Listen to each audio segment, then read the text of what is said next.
हो शुभारंभ है शुभारंभ, मंगल बेला आए। वर्ष 2022 के शारदीय नवरात्रों का शुभारंभ 26 सितंबर से हो चुका है, जो 5 अक्टूबर तक बना रहेगा। जैसा कि नाम से विदित है, नवरात्रि नवरातों अर्थात 9 रातों एवं 10 दिनों का त्यौहार होता है, जिसे भारत के विभिन्न हिस्सों में भिन्न भिन्न रंग रूप से मनाया जाता है। माना जाता है कि नवरात्रि का पर्व देवी दुर्गा द्वारा बुराई पर अच्छाई की जीत के जश्न के रूप में मनाया जाता है।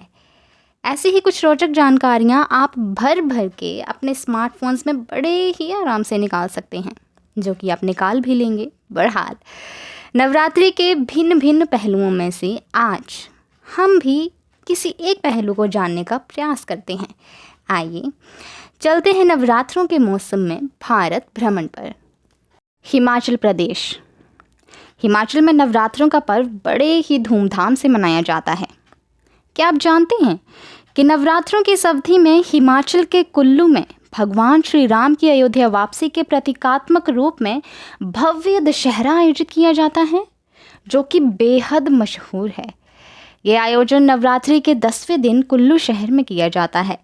इस दौरान यदि आपके मन में कुल्लू भ्रमण की इच्छा जागृत हो तो उसे दबाइएगा मत, बस हिमाचल घूम आइएगा।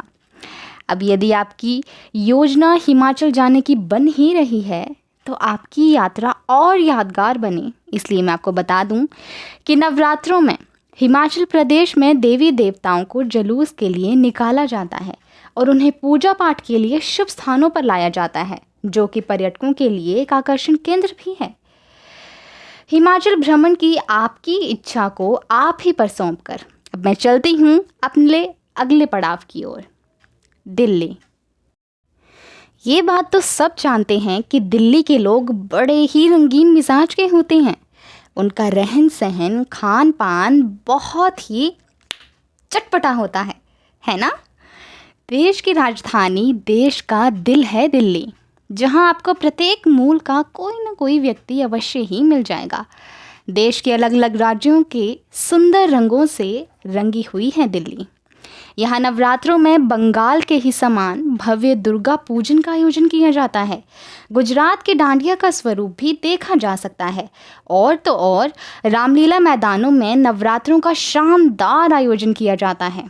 अब तो मानते हैं ना कि दिलवालों की दिल्ली कितनी रंगीन है, जो कि भारत के सभी रंगों से रंगी हुई है। यदि आपका जवाब हाँ है तो चलिए अब चलते हैं अपने अगले पड़ाव की ओर, गुजरात। यदि आपको अपनी नवरात्रि अत्यंत उत्साह और चटकीली यादों के रूप में संजोनी है तो आपके लिए गुजरात से बेहतर और कोई स्थान नहीं। सुंदर चटकीले कपड़ों में सजे गुजराती जब गरबा कर झूमते हैं तो उनका उत्साह अपने में ही बहुत आकर्षक लगता है। यदि आपको सजने, खाने और नाचने का शौक है तो आपको नवरात्रों में गुजरात ज़रूर जाना चाहिए। आपकी यादें गरबा डांस, डांडिया नाइट्स, गुजराती आकर्षक साज सज्जा और स्वादिष्ट खाने के स्वाद से भर जाएंगी। अब यदि आप गुजरात जा ही रहे हैं तो अपने साथ एनर्जी ड्रिंक ले जाना मत भूलिएगा। हो सकता है गुजरातियों के उत्साह के सामने आप फीके पड़ जाएं। खैर, अपनी यात्रा को और आगे बढ़ाते हुए अब मैं आपको लिए चलती हूँ आंध्र प्रदेश। तो भाई बात ये है कि जब क्षेत्र बदलेगा तो भाषा तो बदलेगी ना। तो बस इसी नियमानुसार आंध्र प्रदेश में नवरात्रि को बथुकम्मा पांडुगा कहा जाता है। अब आप कहेंगे भाषा बदल दी, नाम बदल दिया, अब अर्थ तो बता दो। तो जनाब, बथुकम्मा पांडुगा का अर्थ होता है आओ जीवित माँ देवी। आंध्र प्रदेश के तेलंगाना में इस पर्व को विशेष रूप से मनाया जाता है। इसे देवी गौरी का पर्व माना जाता है, जिनकी प्रतिमा को बथुकम्मा नाम के फूलों से सजाया जाता है।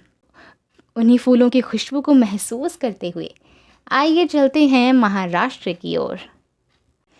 महाराष्ट्र के लोग भी बड़े उत्साह के साथ नवरात्रों का पर्व मनाते हैं। यहाँ की नवरात्रि भी कुछ कुछ गुजरात जैसी लगती है। गरबा एवं डांडिया नाइट महाराष्ट्र के लगभग हर हिस्से में लोकप्रिय है। दूसरे शब्दों में कहूँ तो यदि आप महाराष्ट्र में रहते हैं तो आप अपने घर में यानी अपने महाराष्ट्र में रहकर भी नवरात्रों में मिनी गुजरात के दर्शन कर सकते हैं। चलिए अब चलते हैं हमारे आखिरी पड़ाव यानी पश्चिम बंगाल की ओर। पूर्वी भारतीय राज्य बंगाल में नवरात्रि को देवी दुर्गा की पूजा के रूप में मनाया जाता है। माना जाता है कि नवरात्रि के दिनों में देवी दुर्गा स्वर्ग से धरती पर अपने मायके आती हैं और उनका बहुत गर्मजोशी और प्यार से स्वागत किया जाता है।